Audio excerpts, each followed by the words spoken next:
Assalamualaikum warahmatullahi wabarakatuh. Alhamdulillah, Rabbil alamin. Wa bihi nasta'inu ala umuri dunya waddin.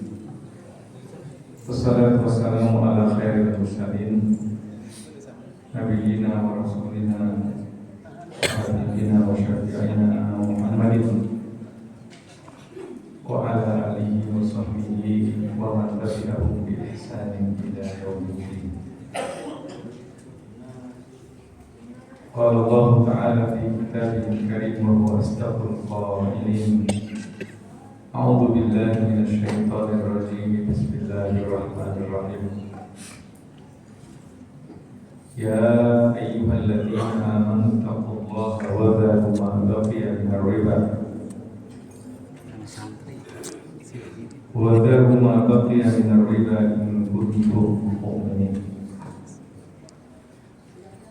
Ma'asyiral muslimin wa zumratal muttaqin, rahimakumullah. Malam hari ini kita bersyukur kepada Allah Subhanahu wa taala atas limpahan karunia kesehatan dan juga kekuatan sehingga bersama-sama kita melaksanakan sholat tarawih secara berjamaah di Masjid Al-Furqan yang kita banggakan. Mudah-mudahan Allah menerima seluruh amal ibadah yang kita lakukan. Begitu juga kepada para pengurus di jajaran Yayasan DKM Masjid yang senantiasa berusaha memfasilitasi kita semuanya dapat melaksanakan ibadah dengan baik di Masjid Al-Furqan ini. Mudah-mudahan Allah memberikan umur yang panjang, kesehatan dan juga kekuatan kepada kita semuanya. Bapak-bapak, ibu-ibu yang dirahmati Allah, dari 5 rukun Islam yang kita kenal, hampir seluruh rukun Islam itu berat. Kalau seandainya ada yang rasanya ringan, itu nomor pertama dan nomor kelima. Nomor pertama apa? Hah? Mudah kan? Ringan kan? Gampang. Gampang syahadat itu. Sampai saking gampangnya ada anekdot. Bapak kemarin puasa itu hari apa? Kamis apa? Kamis. Sampai ada anekdot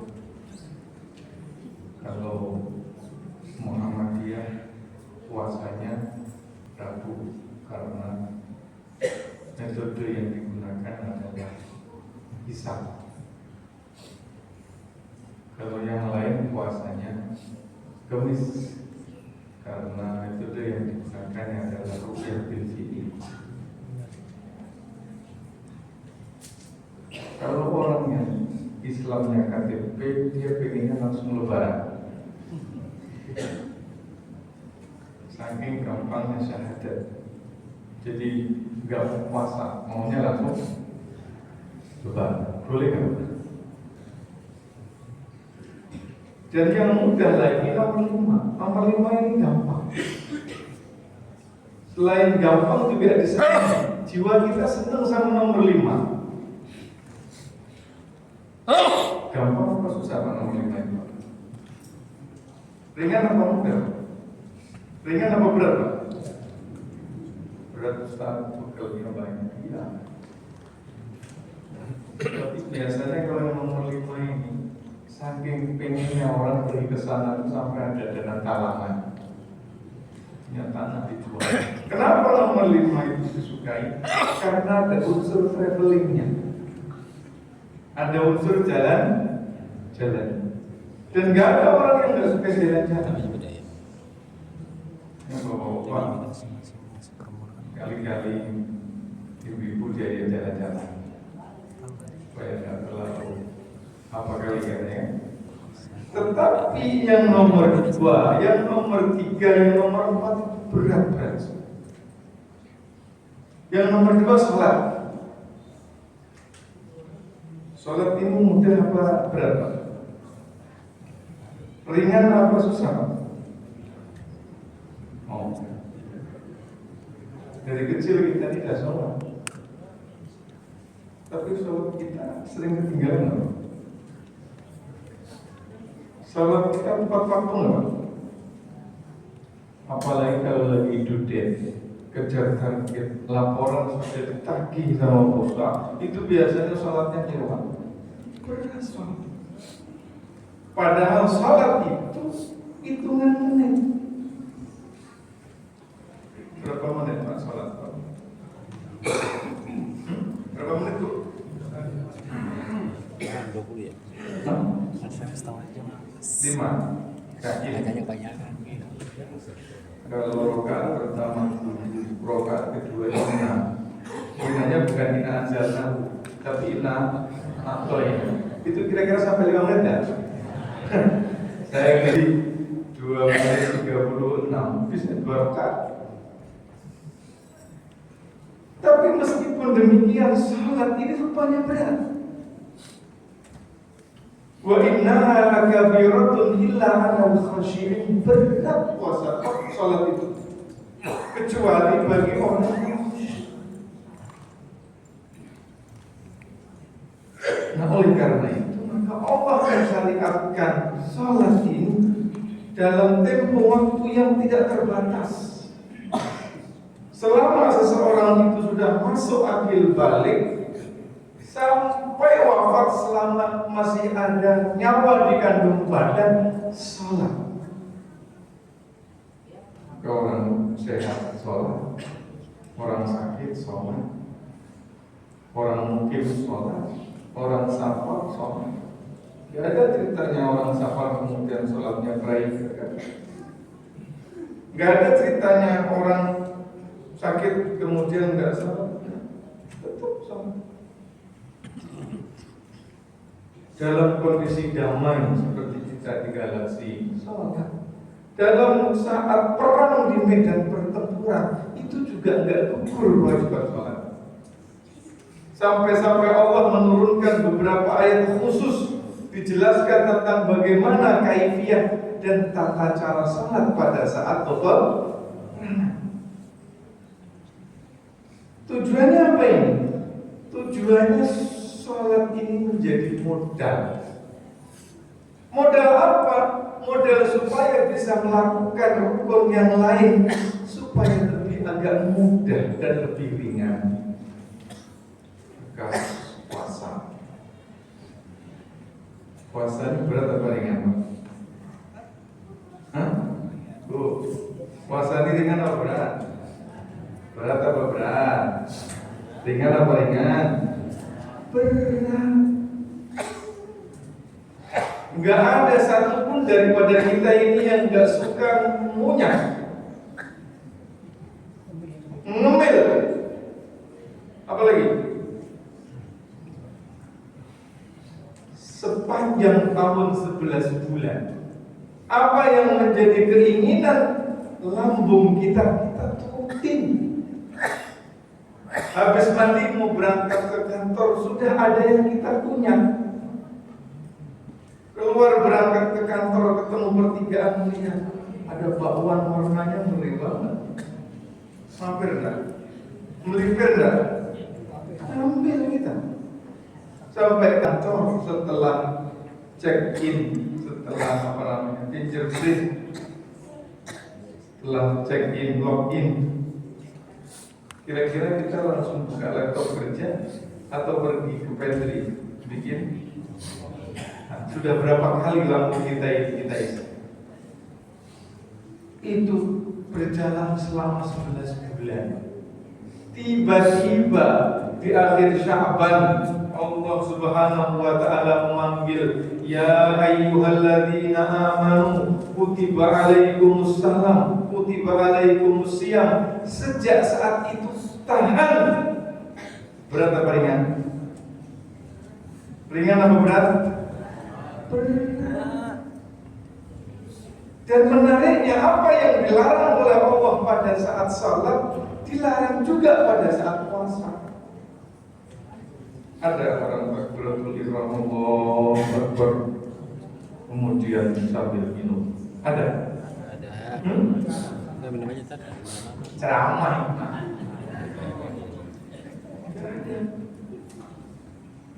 Makan, minum, berhubungan badan dengan pasangan yang sah, enggak boleh pada saat sholat. Apalagi dengan pasangan orang lain, enggak boleh. Karena masih tidak boleh. Dan yang dilarang pada saat sholat dilarang pula pada saat puasa. Yang membedakan, kalau kita lapar nahan makan, kalau kita lapar nahan haus, itu kalau sholat cuma berapa menit lagi? 3 menit.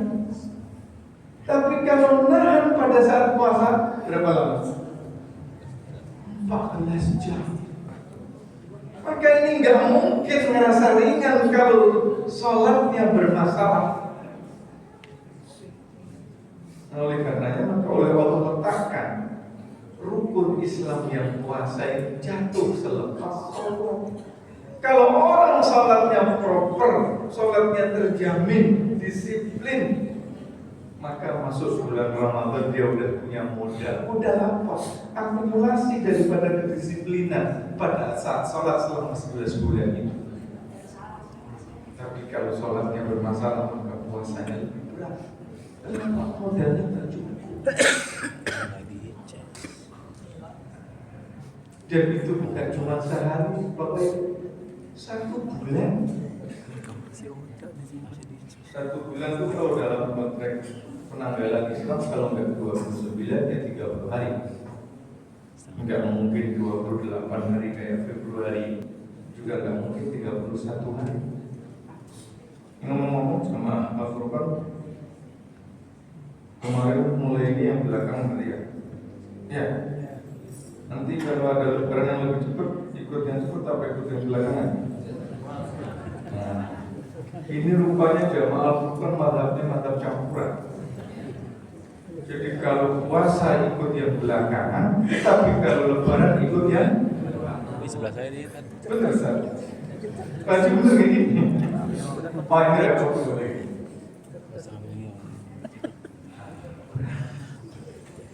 Nah tetapi pada saat kita mau bertahan untuk melaksanakan hal-hal yang berat itu, Allah kasih kompensasi mulia. Derajat kita naik, keimanan kita bertambah, penghujungnya dapat ketakwaan. Kalau sholat tanpa anil fahsyai wal munkar, kalau puasa larangan takut. Dan semuanya ini tujuannya adalah minta keamanan. Kata Rasulullah Sallallahu Alaihi Wasallam, as-salawatul khams, salat 5 waktu. Wal Jum'atu ila Jum'ati, antara Jumat satu pekan dan Jumat pekan yang lain. Wa Ramadan ila Ramadan, dan antara satu puasa di bulan Ramadan dengan satu bulan Ramadan di tahun yang akan datang, itu mukaffiratun, sebagai penghapus dosa. Maka para ulama menyebut Ramadan adalah syahrul maghfirah, momentum waktu untuk mendapatkan keampunan. Melalui apa keampunan ini dapat? Yang pertama melalui puasa, yang kedua melalui tarawih. Maka kalau ingin maksimum penghapusan dosanya, keampunannya dari Allah, maka tidak boleh bolong puasa, tidak boleh bolong tarawih. Dalilnya man shoma Ramadan imanan wa ihtisaban ghufira lahu ma taqaddama. Dalilnya tarawih, man qoma Ramadan imanan wa ihtisaban ghufira lahu ma taqaddama. Yang dikasih keampunan oleh Allah Subhanahu wa taala bukan yang puasa awal dan akhir doang tapi tengahnya bolong, enggak. Tapi yang dikasih keampunan, jadi keampunan ini yang dari awal sampai akhir. Begitu juga tarawihnya. Ini malam ketiga, tarawih penuh. Kalau malam Ahad penuh atau berkurang? Kalau sama buka bersama. Kalau Bapak boleh buka bersama ini jangan terlalu sering. Kalau harus datang pastikan terawihnya enggak salah.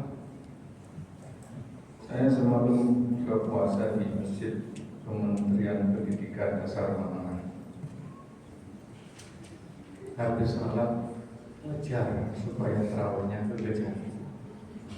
Hari ini saya juga bersama sama Pak Menteri dan Pak Wamen Ketenagakerjaan di Pancora.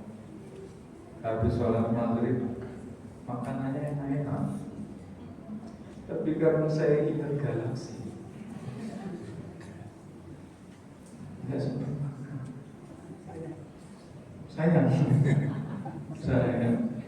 Sayang kalau tidak ikut terawih. Yakin kalau seandainya saya turuti makan dan kemudian nggak sampai terawih, nyampe rumah kira-kira saya terawih apa enggak? Nyampe rumah kira-kira saya terawih apa enggak? Yang benar. Saya aja kalau nyampe rumah udah langsung tidur, apalagi bapak-bapak. Maka harus dipastikan. Kenapa? Sebab ghufira ma taqaddama min dzambi didapat kalau tidak bolong dari awal sampai akhir, baik puasanya maupun terawihnya. Kalau ibu nggak puasa nggak terawih karena wudu, nah itu keistimewaan buat ibu. Yang bapak nggak dapat, bapak nggak dapat, kecuali nenek-nenek udah nggak ada masalah. Maka pastiin bapak, sehingga sampai Rasulullah SAW mengajari Bunda Aisyah dengan satu doa. Doanya bukan doa supaya minta kaya, enggak. Doanya bukan berdoa supaya tetap glowing, awet muda, enggak. Kita ini kalau pergi ke kiai, pergi ke habib, pasti kalau minta ijazah doa, minta ijazah doa supaya rezekinya lancar, tokonya laris, jabatannya karirnya moncer, kan gitu kan? Betul nggak? Pergi kita harus ke bumi, ketemu habib, sampai jalan dan doa ijazah, dan suami karirnya moncer. Enggak salah, benar. Cuma Rasulullah SAW mengajari doa Bunda Aisyah. Kata Bunda Aisyah, ya Rasulullah, kalau di 10 hari terakhir saya ini ketemu Lailatul Qadar, kira-kira apa yang saya baca? Kata Rasulullah, quli Allahumma innaka afuwun tuhibbul afwa. Minta ampun. Ini menandakan tidak ada yang lebih istimewa bagi kita hamba selain mendapat keampunan dari orang. Kalau dapat keampunan mati pun enteng, ada punya beban. Kalau sudah enteng maka di sana nanti dikasih yang lebih glowing daripada yang ada di dunia. Begitu Pak ya? Bapak nanti kalau ibu-ibu nanti kalau di surga mau sama bapak? Oh, nggak mau. Terus mau sama siapa itu? Ibu-ibu kurang itu. Bapak nanti di surga pengen sama ibu nggak? Yakin? Nah, di dunia aja udah mulus lagi. Tiap hari momen, masa nanti di akhirat ketemu dia lagi. Minta ampunan. Kalau di bulan Ramadan nggak dapat keampunan, rugi sudah. Karena di bulan-bulan yang lain tidak ada kesempatan yang paling istimewa melebihi bulan. Terima kasih. Kita berdoa mudah-mudahan Allah memberikan kekuatan, sehat, lahir batin bagi kita semuanya sehingga kita istiqomah sampai penghujung Ramadan. Qul qouli hadza wa assalamualaikum warahmatullahi wabarakatuh.